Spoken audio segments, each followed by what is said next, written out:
సమస్య ఏంటంటే అరికాళ్ళల్లో చాలా మంటగా ఉంటుందనమాట. సో, వాళ్ళు కొంచెం అసలు ఒక 2 అడుగులు, 3 అడుగులు నడిచినా కూడా విపరీతమైన పెయిన్ వస్తుంది. ఇన్‌ఫ్లమేషన్ వస్తుందనమాట. సో, వెరీ వెరీ సింపుల్ అండి. నైట్ పడుకునే ముందు ఒక చిన్న టబ్ తీసుకొని, ఆ టబ్‌లో ఒక 5-7 లీటర్స్ వాటర్ నీళ్లు గోరువెచ్చగా చేసి దాంట్లో వేసుకోండి.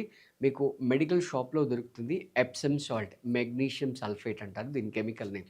సో, దాన్ని తీసుకొచ్చి మీరొక 2 టీ స్పూన్స్ ఆ వాటర్‌లో, ఆ లుక్ వార్మ్ వాటర్‌లో వేసేసి కొంచెం దాన్ని బాగా కలిపేసి, మీ కాళ్ళని అంటే యాంకిల్ జాయింట్ నుంచి కొంచెం ఒక 3, 4 ఇంచెస్ పైకి మునిగేటట్టుగా మీరు ఆ నీళ్ళలో పెట్టేసి చైర్‌లో కూర్చోవాలి. సో, అలా ఒక 15-20 మినిట్స్ నైట్ దాంట్లో పెట్టేసి దాని నుంచి తీసి కాళ్ళు తుడిచేసుకొని, అలా చేసినా కూడా మీకు తగ్గట్లేదు అని అనుకుంటే గనక మీరు గానుగలో నువ్వుల నూనె దొరుకుతుంది. ఆ నువ్వుల నూనె తీసుకొచ్చి బకెట్‌లోంచి కాళ్ళు తీసేసిన తర్వాత మంచిగా నీట్‌గా కాళ్ళని తుడిచేసేయండి.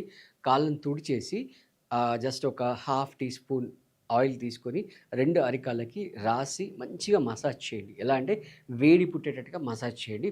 అలా చేయడం వల్ల మీకు ఈ అరికాళ్ళల్లో మంట, ఈవెన్ ఇన్సోమ్నియా ప్రాబ్లమ్ గూడా దీని నుంచి ఈజీగా బయటపడుతుంది. మీరొక 30 డేస్ రెగ్యులర్‌గా ఇలా ప్రాక్టీస్ చేయండి. చేస్తూ ఉన్నట్లయితే ఖచ్చితంగా మీరు దీంట్లోంచి బయటపడతారు.